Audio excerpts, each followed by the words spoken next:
Bienvenidos. Somos un espacio que busca dar cabida a visiones críticas, amplias, del acontecer cultural contemporáneo venezolano, pero también de su pensamiento. Desde la razón queremos leer, escuchar, ver, palpar lo que pasa en nuestro tiempo adentro y afuera del país. Este programa es posible gracias al equipo conformado por Isabel Iturriza, Inmaculada Sebastiano, Carlos Javier Virgües, Juan Juárez, Fernando Camacho, Giancarlos Caraballo, Sachenka García y Ricardo Ramírez Requena. También puedes seguir la transmisión en vivo en www.mundour.com. Debes buscar la pestaña de Radio en Vivo, bajar y darle clic en Unión Radio 90.3. Recuerda que nos puedes seguir en @mundourweb, @radioescuelaur, @sachenka76nx, @macrol30nx, Ricardo Ramírez Requena en Instagram y por supuesto en @alfabeto del mundo en Instagram. Abrazados por la producción musical de Adrián Van Borkom, estamos listos para comenzar otro episodio de Alfabeto del Mundo. Deletrear lo que nos mueve. Hoy hablamos de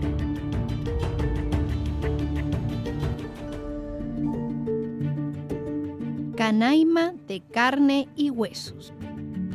Como reseña en su portal web Editorial Dávar, un aspecto recurrente de la venezolanidad es el contraste entre la postal nacionalista y la realidad detrás de ella. Es lo que pasa hoy con el Aullante Puy y todo Canaima, la región de la Gran Sabana, parque nacional desde 1962, que venezolanos y extranjeros veneran en imágenes por la pluma de agua más alta del planeta y por sus crepúsculos sobre la laguna. Pero ahí vive gente, y no vive bien. Canaima no es solo un parque nacional, escribe Jesús Piñero. Es una comunidad que sobrevive a los embates de la emergencia humanitaria desde el corazón de la Gran Sabana. Sin embargo, en el transcurso de estos últimos años, los pobladores de Canaima han resistido a la tempestad. Y en esa persistencia destaca el papel que juegan las mujeres por tratarse de una comunidad indígena que, pese a tener algunos fundamentos matriarcales, en la práctica se desenvuelve en torno a los hombres. Junto a la periodista Valeria Pedicini, Piñero publica en Editorial Dávar un libro que da la voz a las mujeres de Canaima, que cada día luchan por cuidar su entorno, trabajar en lo que encuentran y aguantar la presión de los problemas de siempre y de los de ahora, en particular el vecino arco minero. Este libro fue recientemente presentado y bautizado en los espacios de la Librería Alejandría del Centro Comercial Líder en Caracas. En Canaima de carne y huesos, 10 historias de mujeres, incontables violaciones a los derechos humanos, Piñero y Pedicini recogieron 10 testimonios que entretejen en este volumen con las fotos de Cristian Lazo, seguidos por un ensayo a cargo de 2 especialistas en la situación de los derechos de las mujeres en Venezuela, Victoria Capriles, abogada y consultora de derechos humanos, género y migración, y Eumelis Moya Goite, coordinadora de la Oficina del Centro de Derechos Humanos de la UCAP, Guayana. Sobre este libro y con sus autores hablaremos el día de hoy. Lo que piensa Sachenka. Bueno, Ricardo, la primera vez que yo fui a la Gran Sabana fue en el año 87. Todavía faltaba mucha carretera por construir, muchísima, pero conservaba ese encanto que es difícil de describir. Para mí realmente es el lugar más hermoso de Venezuela y me atrevería a decir que de buena parte del mundo. Es de esos lugares que te quitan el aliento. Sin embargo, Canaima, el Salto Ángel, ese otro espacio, desde que tengo uso de razón, ha sido prohibitivo para la mayoría de los venezolanos ir para allá, así de sencillo. Siempre salía muy costoso, los viajes eran más complicados, sin embargo todo aquel que podía ir no lo olvidaba nunca. Y se puede entender por qué. Desde la organización también turística de la región de Canaima, dentro de la Gran Sabana, y todas las regulaciones que como Parque Nacional deben honrarse, ¿verdad? Para estar en esos espacios siempre se destacaba la participación y presencia de la población pemona de la zona, ¿ok?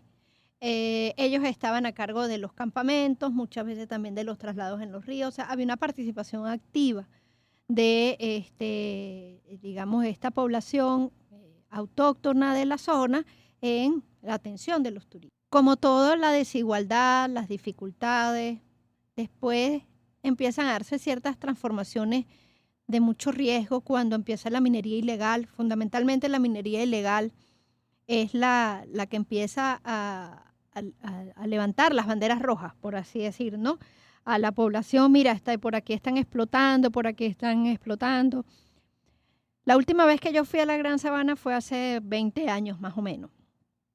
Y tengo miedo, si te soy sincera, de volver a acercarme, porque de toda la gente que conozco que vivía allá, siempre me iban diciendo, tal salto, no, ese ya no existe, o no, este lo dañó la minería, o este está contaminado.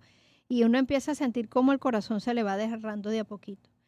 Y eso hablando desde los espacios naturales, pero también, ¿qué pasa con la gente que está allí?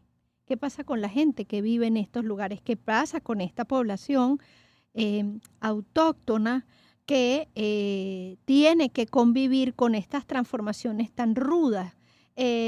No solo sobre sus modos de vida, sino sobre las condiciones de vida y también el daño ecológico que incide en la vida de las personas. O sea, por eso es que siempre se hace énfasis en esto. Dañar la naturaleza es dañarnos a nosotros. Pero eso es muy difícil de entender. Ahora bien, como siempre, si se enfrentan las poblaciones autóctonas a grandes dificultades con el desarrollo de la minería, con el crecimiento de un turismo con otras características también, siempre la población de mujeres es la más vulnerable. Ojalá no fuera así, pero es así. En un mundo que, como decía el profesor Alejandro Moreno, Venezuela es matricentrista, pero eso no significa que sea matriarcal, ¿no? Esta es una sociedad donde efectivamente las mujeres se siguen moviendo, sobre todo en entornos vulnerables, en un mundo de hombres, aunque ellas tengan que hacerse cargo. Entonces, este tipo de libros, nosotros trabajamos fundamentalmente con literatura o con crónica de ficción, pero abrirles las puertas además a un libro publicado por Editorial Dávar, que respetamos mucho, un libro publicado en El País, además, que es algo que siempre celebramos. Es importante también que este otro género del periodismo de investigación, que está hablando de un tema de vital importancia para nuestro país, pueda tener un lugar en Alfabeto del Mundo. Y fundamentalmente que nosotros podamos ser puentes de alguna forma para invitar a los lectores a conocer este tipo de libros, a conocer los testimonios que ahí se recogen, para también tener una visión quizá un poco más cercana a la tragedia que se está viviendo en el Parque Nacional La Gran Sabana. Fíjate, si hay algo que ha marcado a la literatura venezolana, específicamente al mundo del libro, a la industria del libro en los últimos 25 o 30 años, tiene que ver con la literatura en donde esté presente la investigación periodística, donde se señalen y analicen elementos sociales importantes y profundos y las consecuencias o derivaciones de lo económico en los espacios, en la geografía, en donde viven y habitan los venezolanos. Todo libro que se escriba para mostrar lo bien que estamos o lo bien que hemos estado en algún momento es bienvenido, pero es muy importante los libros que analizan con data, con entrevistas, con testimonios, lo que ocurre en los países, ¿no? Yo creo que eso es muy clave y eso es muy fundamental. Dávar Editores se ha dedicado a publicar una literatura que muestra el lado más vergonzoso de nosotros como gentilicio y los vicios o las consecuencias de acciones en la venezolanidad y en nuestra nación en las últimas décadas.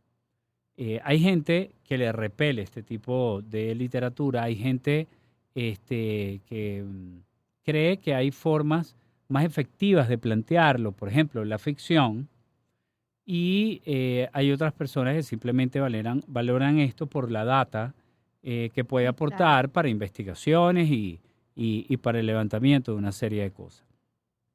Pero aquí lo importante es que se escuchan también las voces de venezolanos. Se escuchan las voces de venezolanos que han visto cómo el entorno en donde vivían, que nunca fue extraordinario, se ha venido deteriorando en el andar del tiempo.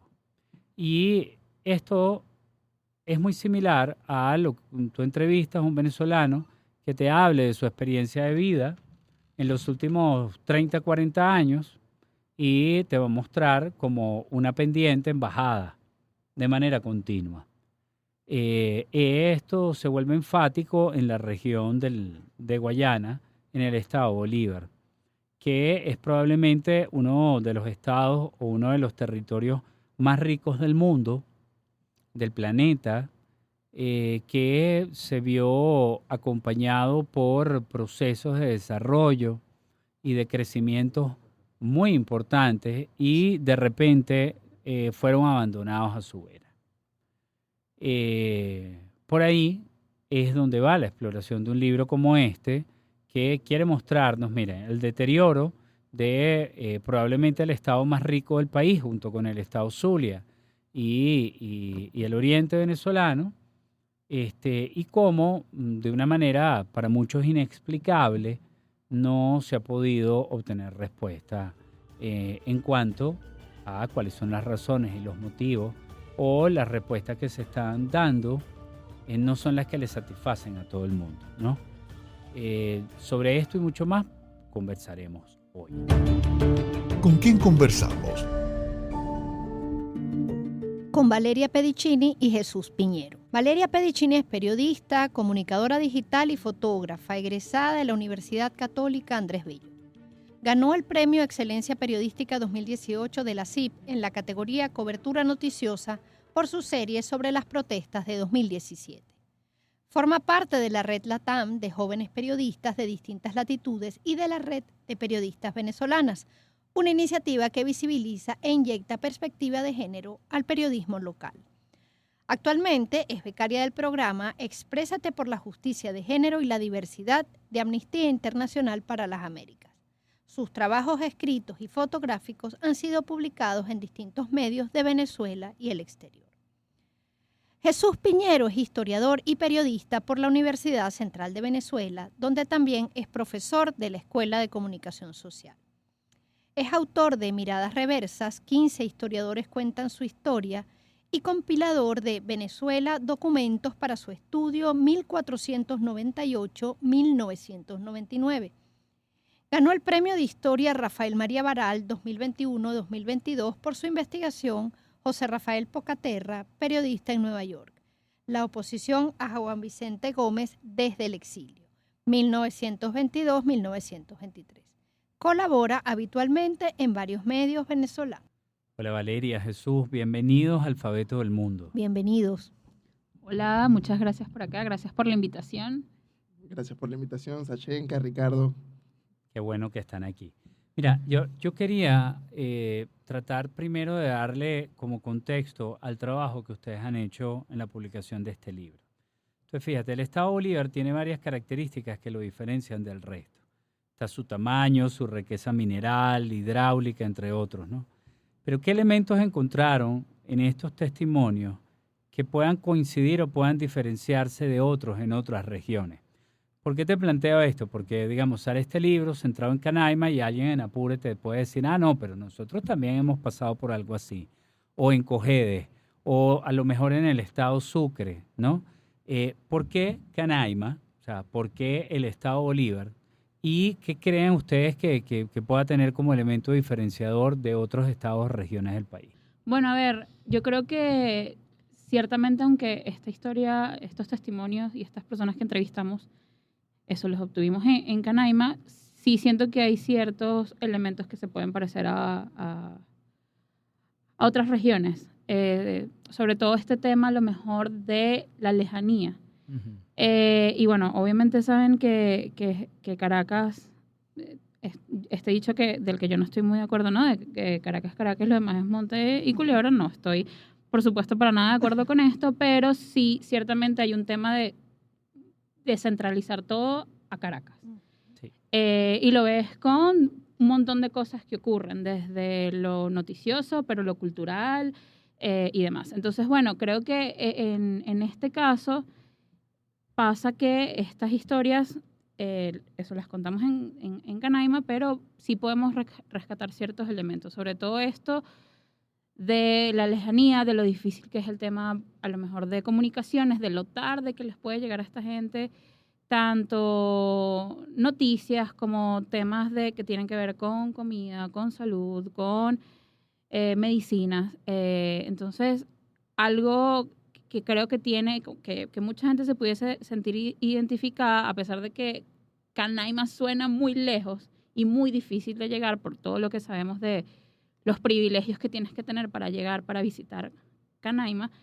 Sí siento que hay muchas cosas que se repiten a lo largo de Venezuela, sobre todo en comunidades más pequeñas, en pueblos, todo lo que tiene que ver con, en el caso de las mujeres que entrevistamos, que bueno, este libro se trata de eso, ¿no? 10 historias de mujeres y las múltiples violaciones de derechos humanos que pueden vivir, pero esto es algo que alguien en Apure se puede identificar, alguien en Sucre se puede identificar, todo este tema en Huiria y lo que sabemos con el tema de migración y demás.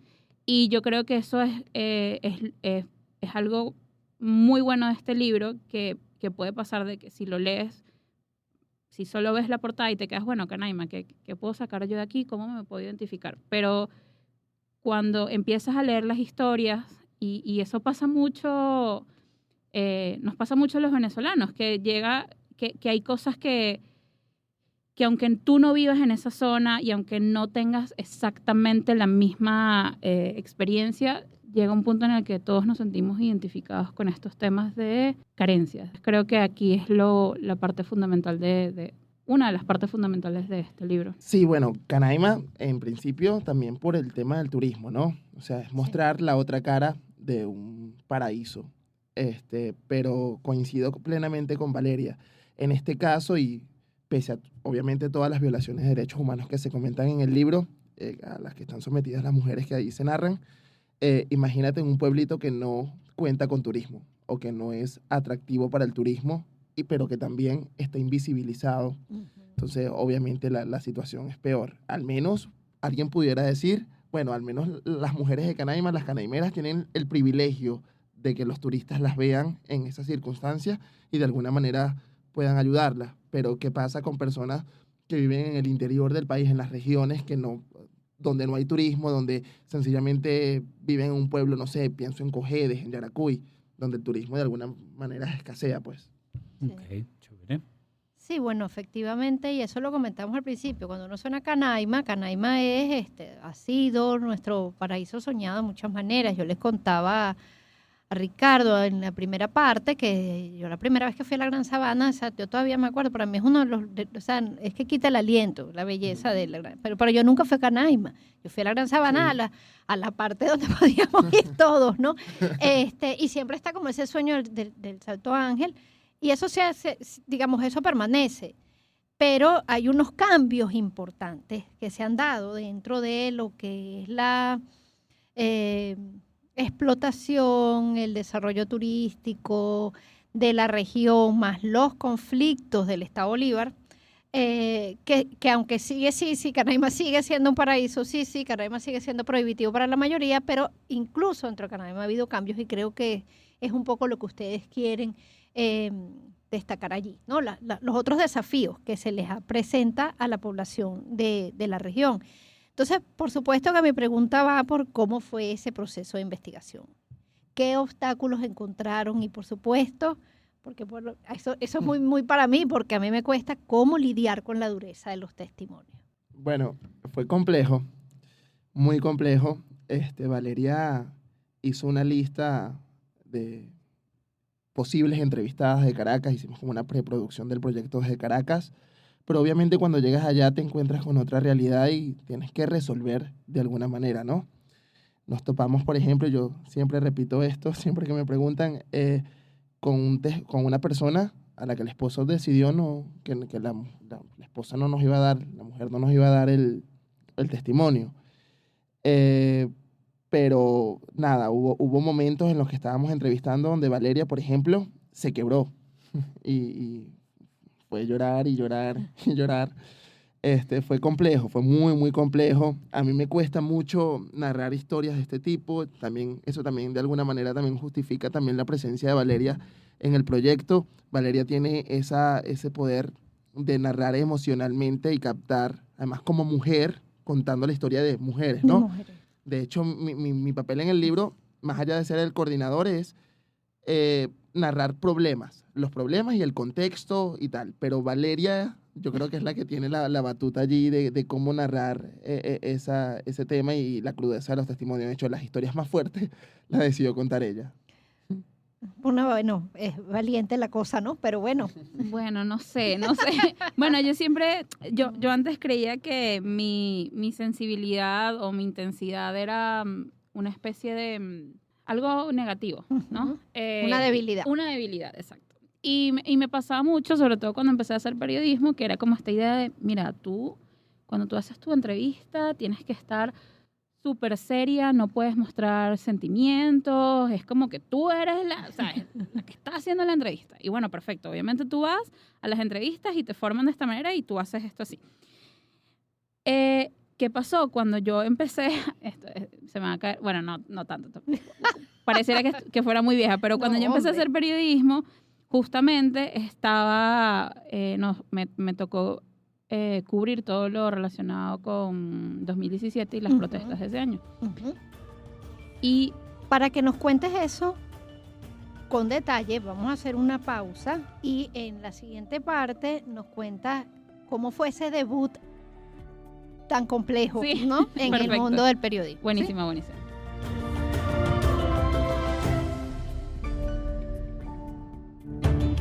¿De qué hablamos cuando hablamos de Canaima de carne y huesos? con quién conversamos? Con Valeria Pedicini y Jesús Piñero. Esto es Alfabeto del Mundo y seguimos compartiendo con nuestros invitados. Bueno, estamos aquí de vuelta en Alfabeto del Mundo con Valeria Pedicini y Jesús Piñero. Nos están contando la experiencia que se recoge en este libro publicado por Editorial Dávar, Canaima de carne y huesos. Y Valeria nos estaba comentando que para ella su sensibilidad en sus inicios como periodista le parecía una debilidad. ¿Qué te puedo decir? Eres mujer, siempre nos dicen lo mismo. Pero bueno, después uno va aprendiendo en el camino, pero ojalá no hiciera falta tener que pasar por esa etapa. Y te toca debutar en un momento muy delicado en la historia reciente del país, que fueron las manifestaciones que se dieron en el contexto del año 2017. Cuéntanos entonces. Bueno, sí, como les comenté, yo empecé a hacer periodismo justo en 2017, cuando tocaban todas estas historias de protestas y demás. Y a mí, por cuestiones prácticas de la redacción, la verdad, al principio me mandaban a cubrir todo lo que tenía que ver con el después. No tanto la noticia de lo que pasaba al momento, sino el después. Ok. ¿Habían allanado alguna casa? Bueno, yo iba luego a ver cómo la gente se sentía. ¿Había fallecido algún estudiante? Bueno, yo iba luego al velorio. Entonces, claro, eran historias que no había manera que no contaras desde la emoción. Y, bueno, ciertamente, ahí yo fue como, me di cuenta que mi formación y mi forma de contar historias vino mucho por eso. Pero igual yo seguía con no puedes llorar, esto no puede pasar, tú tienes que mantenerte lo más seria, firme posible, porque te dicen que así tienes que ser tú como periodista. Y bueno, a medida que obviamente fui encontrando como quien dice, mi voz y mi manera de contar historias, y otros editores y editoras que me fueron acompañando. Bueno, me di cuenta que ese era mi fuerte al momento de contar las historias. Y pasa algo curioso porque yo en ninguna de estas historias que conté ni entrevistas que hice me quebré, pero justo sí me quebré en una entrevista que hice, y es muy loco porque ahí, bueno, te das cuenta que es algo que simplemente puedes contenerte, pero ocurre en el momento menos planeado, que yo tuve una entrevista, estaba entrevistando a un muchacho que es músico, él es ciego, canta bellísimo, y estábamos en una de sus... O sea, le pedimos que cantara para nosotros poderlo grabar y ver qué tal. Y en medio de la entrevista me puse a llorar, y mi compañera, una fotógrafa, se me queda mirando y me dice que no entiendo qué te pasó. Y dije, bueno, o sea, la emoción la encontré y pude como dejarlo ir, no tanto a lo mejor desde lo chimbo y lo duro de estas historias, pero a lo mejor desde lo sensible que podía ser ver a este muchacho cantar de esta manera. Entonces, bueno, en una de las entrevistas, como bien contó Jesús, estábamos hablando justo con una artesana. Ella empieza a hablar como de lo importante que es el tema de la artesanía para ella, para su familia, para sus hijas. Y a ella se le aguaron los ojos, y a mí, o sea, yo no pude evitar que se me salieran las lágrimas, porque aparte es ella abriéndonos las puertas Claro. de su vida. Entonces, bueno, al final, y me gusta pensarlo así, sí, Canaima es increíble. Y lo que tú mencionabas, cuando vas, te quedas, wow, esto es sin palabras, pero realmente, y puedo también hablar, o sea, sé que muy bien que Jesús se siente así también, es como lo que nos llevamos y las historias que conocimos, y lo agradecidos que estamos de que estas mujeres nos pudieran contar su vida y abrirse de esta manera a contar estos duros, en algunos casos muy duros testimonios, como si tienen la oportunidad de comprar el libro lo van a, Por supuesto. lo van a saber. Sí. Y ahí te das cuenta, sí, o sea, a mí me pasa esto, que yo logro conectar con las personas, con los entrevistados y las entrevistadas en este caso, desde lo más vulnerable que ellas se pueden sentir. Y bueno, por supuesto, ahí ya desde un rato lo pienso, pero me di cuenta que, bueno, no pasa nada, no soy menos profesional porque en una entrevista también se me conmuevas. se me agua el guarapo Exacto. ante un testimonio. Exacto. Eso es Y normal. mucho menos recogiendo testimonios que entendemos tan difíciles, porque hay algo que hay que destacar en esto. Estamos hablando de eso, de una región paradisíaca, pero en la que sus habitantes, sus pobladores originarios de alguna u otra forma, las comunidades, fundamentalmente la comunidad pemona que ustedes aquí, Pemón, realmente no se dice comunidad pemona, sino Pemón, que son los pobladores de la zona, no necesariamente están bien. Y ese paraíso, ¿para quién es, no? ¿Para quién? Y qué retos pone por delante. Entonces es difícil, yo creo que es difícil no conmoverse. Lo que uno debe, bueno, no perder el norte profesional, pero somos humanos en primer lugar y estamos hablando con otras personas que están enfrentando desafíos muy, muy duros, ¿no? Tú, Jesús, que dices que no nada, para ti eres como más, podríamos decir, más pragmático. ¿Qué sentiste tú? O sea, ¿cómo hiciste tú para manejar también, ¿no? La dureza de esos testimonios? Mira, muchísimo. Y sobre todo cuando te topas, hablando de todo el tema de pragmático y de la estructuración del pensamiento así investigativo, a mí me sorprendió mucho ver que, por ejemplo, el primer registro civil lo crea una persona, una mujer, en 2009, cuando fue Guzmán Blanco, que lo decretó en 1873. O sea, yo decía... Tienen 15 años de registro civil en la región. Sí, Wow. tiene 15 años y Guzmán lo decretó en el siglo XIX. O sea, ni Gómez había llegado al país cuando eso. Entonces, eso me impactó mucho porque se habla mucho de, bueno, el siglo XX, o sea, la democracia, la república, todo lo que logramos, tal. Pero sí, o sea, ese proyecto político que nos han vendido históricamente ha llegado profundamente a Venezuela o solamente se ha quedado también en la superficialidad de algunas ciudades, algunos poblados que son importantes en la medida, ¿no?, en que están cerca de Simón Bolívar o del proyecto centralizador, ¿no? Entonces a mí me llamó mucho la atención eso, que el registro civil se haya creado en 2009. me llamó también mucho la atención que Canaima, o sea, que el turismo de Canaima no solamente es el turismo que venden estos grandes campamentos Ajá. que son de foráneos, sino también hay un turismo endógeno, entre comillas, que lo hacen los mismos nativos, ¿no? La misma comunidad Pemón Camaracoto, pero que lamentablemente no tienen la capacidad de enfrentarse al poder económico que tienen estos grandes campamentos, ni tampoco a los privilegios con los que gozan. Claro. Entonces, a mí me impactó mucho eso, ¿no? Entender que, mira, sí, en Canaima hay opciones mucho más económicas de las que pareciera que existen y que son ofrecidas por los mismos indígenas. Me sorprendió también el tema del el oro como mecanismo de, o sea, esto es el neolítico. Sí. Y además, Ay, historias Dios. por ejemplo, Diana Bigot, que es la que nos cuenta el capítulo del oro que se publicó también en Pro Da Vinci, Ujú. nos cuenta que su perro se comió, creo que fueron $80, que son como 4 gramas, algo así, no recuerdo exactamente ahorita el monto de las gramas, pero nos dijo, el perro se lo comió porque, bueno, y luego empezamos a hurgar en otro lado, empezamos a resolver. Entonces yo, fíjate, o sea, uno que en Caracas ve, wow, mira, hemos tocado fondo. No, es que tú no sabes lo que vive la comunidad, una comunidad de este tipo. Mucha gente habla también, no, en las regiones, sí, pero esta región en particular está aislada del territorio, porque la única manera para acceder a ella es a través de vuelos, pues. Sí, O sea, ya claro. Exacto, el exacto. flete es muy, muy costoso. La Eso comida, es. todo, toda la... es todo lo que implica Sí. que hay que trasladarlo para allá, Sí. hace que todo se encarezca inmensamente. Sí, ¿no? a mí, o sea, siento que eso en relación a los datos, ¿no? Lo que me impactó, la realidad.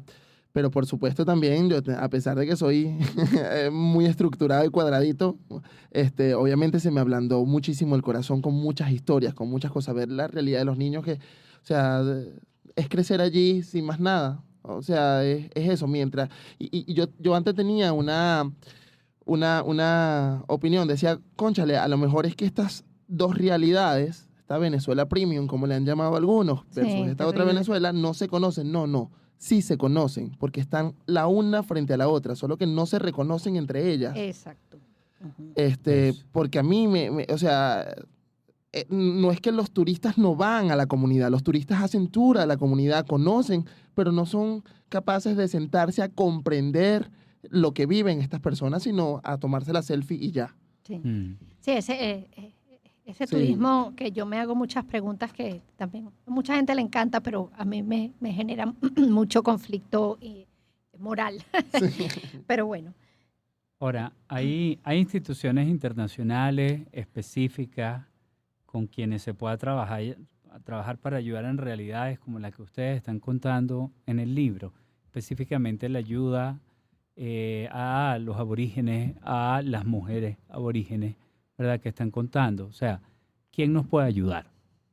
¿Quién puede ayudarlas a ellas? Bueno, es una pregunta muy compleja, pero yo creo que existen instituciones, existen redes, por ejemplo, Ujú. la red de Amazonía, Ajá. Ok. que es la red de periodistas, que bueno, que en el caso venezolano hay muchas representantes que son de Ciudad Guayana, ¿no? Obviamente Claro. por la cercanía. Por supuesto que deben existir organizaciones que puedan apoyar a estas mujeres y creo que también desde el Estado ahí creo que hay una tarea importante que más allá de Ujú. quedarse en decirlo, la idea también es hacer cosas por esta gente. Pero bueno, en nuestro caso, por Ujú. supuesto nosotros no tenemos Recursos, recursos claro. para ir todo el tiempo para ayudar a estas personas de una manera trascendental, pero por supuesto creo que como periodistas nuestra labor es mostrar. Porque, ¿qué pasa? Tú oyes Canaima, escuchas El Salto Ángel y te quedas con esa imagen de, bueno, del turismo, de lo bello que puede ser y pareciera como que si ahí no viviera nadie. Es como, Sí. es naturaleza, te puyes y ya. Y no, o sea, es lo que mencionaba Jesús. Ahí hay gente, o sea, vive gente, o sea. Entonces, los turistas que van, este libro también creo que es un poco la invitación de, bueno, cuando tengas oportunidad de ir a Canaima, que sabemos que no es fácil, o para algunos no es tan fácil, no te quedes solo con visitar el sitio, ir al Salto Ángel, hacer los tours y la guía y demás, sino es también entender un poco, y la palabra que dijo Jesús para mí es muy importante, el tema de reconocer. No sé si esto es muy porque somos periodistas y a mí yo voy a un sitio y es como que necesito conocer la historia, necesito conocer la gente y uno va más allá, pero creo que también el trabajo de cada uno es, bueno, voy a Canaima, pero ¿qué más me llevo a pesar de la foto y del selfie? Claro. Y de fui a este destino increíble. Bueno, pero conoce la gente de ahí, conoce Claro. que en la esquina queda una bodeguita donde puedes comprar cosas y hay artesanía y puedes apoyar a las artesanas de Canaima y hay una orquesta bellísima en Canaima. Entonces es como no te quedes solo con la foto. Sí. Entonces Claro. ese es nuestro aporte realmente a esto, mostrar. Bueno, eso es como me dice mi mamá siempre. Hay gente que viaja como las maletas, ¿no? O sea, Claro. llenas de ropa y ya. No, Pero bueno, y que podemos viajar y que cada quien diferente. también, o sea, yo siento que es un criterio muy personal también el fin al que tú vas. Si tú quieres ir a encerrarte en un hotel también es válido, pero date la oportunidad de entender también que para que ese lugar se mantenga y para que siga funcionando como, bueno, hay una población que siente y padece la realidad, pues. Claro.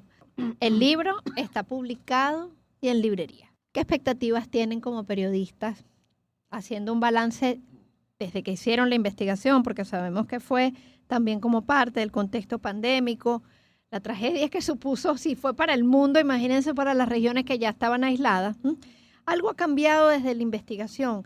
¿Tienen ustedes forma de conocer si hay algo positivo o negativo? O de las dos, porque tampoco, ¿sabes? Hay que ver todo en blanco y negro. En ese contexto, digo que el libro está publicado también para nuestros escuchas. El libro está publicado, está en librerías, pueden adquirirlo. Como dice Ricardo, un libro publicado, un libro en papel, un libro impreso, supone un testimonio y un asentamiento que tiene mucho valor, y en un país como el nuestro, que necesita contarse y necesita asentar también, ¿no? Invitamos a la gente a buscar el libro, a comprarlo, fundamentalmente, porque es la forma no de sostener, pero a comprarlo, a leerlo, a compartirlo, a pensar también en quienes están fuera.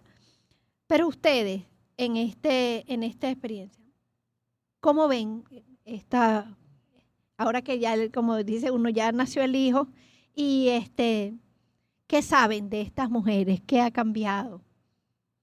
Bueno, hace poco estuve en contacto con una de ellas, porque la idea, o sea, como bien dice Valeria, nuestra función como periodista es eso, visibilizar, ¿no? Y hasta de alguna manera, si pudiéramos ayudar con mucho más, chévere. Pero una de ellas yo le comentaba, mira, que ya el libro estaba a punto de salir, y fue Dilaisa. Valeria contó toda su historia. Ella es la directora de la escuela y la que está básicamente luchando por preservar la lengua pemón.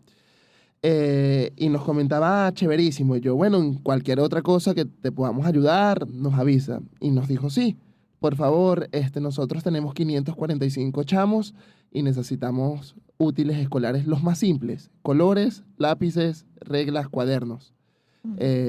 Así que si me pueden ayudar con eso, maravilloso. Entonces, bueno, estamos en eso. Apenas el lanzamiento va a ser dentro de poco. Y estamos dándole cobertura en los medios, porque bueno, también esa es la idea, ¿no? Mostrar y que pueda captar la atención de alguna persona que también se quiere embaucar en este proyecto. Y claro, bueno, las redes sociales nos van a apoyar Sí. en esto, y los medios digitales, para que también las personas que quieran colaborar puedan canalizar asertivamente las colaboraciones. Yo he trabajado mucho tiempo en fundaciones y en obras de atención, y si no te organizas, las buenas voluntades se atomizan. Y aunque sean realmente buenas voluntades, ¿no? Entonces, sí es importante como la guía para que de verdad se organice, se reciban bien los materiales, se puedan llevar, se pueda realmente discriminar que necesitan, ¿no? Que no.